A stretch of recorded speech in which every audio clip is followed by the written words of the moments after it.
बिहार में एनडीए के सीट बंटवारे के बाद महागठबंधन भी सीट बंटवारे को लेकर लगभग स्थिति साफ हो गई है।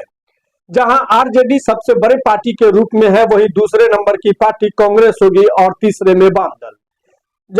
अगर एनडीए अपने सीट बंटवारे में जिस हिसाब से भाजपा सबसे ज्यादा 17 सीटों पर चुनाव लड़ रही है, तो जदयू 16 पर चुनाव लड़ेगी और चिराग पासवान की लोक जनशक्ति पार्टी रामविलास 5 सीटों पर चुनाव लड़ रही है और हिंदुस्तानी अवाम मोर्चा जीतन राम मांझी की 1 और उपेंद्र कुशवाहा की राष्ट्रीय लोक मोर्चा भी 1 सीट पर चुनाव लड़ेगी। हालांकि एनडीए गठबंधन में रहने के बावजूद भी पशुपति पारस को और मुकेश सहनी को एनडीए गठबंधन नजरअंदाज कर दिया। हो सकता है ये विरोध करके महागठबंधन में आ सकते हैं। महागठबंधन में भी अभी सीट को लेकर पूरी तरह से स्थिति साफ नहीं हुई है। जहां आरजेडी ज्यादा सीट पर चुनाव लड़ना चाह रही है, वहीं कांग्रेस पिछले बार की तरह 9 सीटें मांग रही है।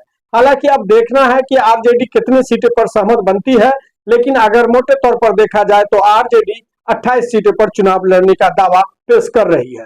वहीं कांग्रेस 7 से 9 सीटों के बीच मांग कर रही है और उसके जो सहयोगी हैं माले, वो 3 सीट पर और कम्युनिस्ट पार्टी 1 सीट पर और सीपीआईएम भी 1 सीट पर, यानी कुल मिला के वाम दल 5 सीट का डिमांड कर रही है।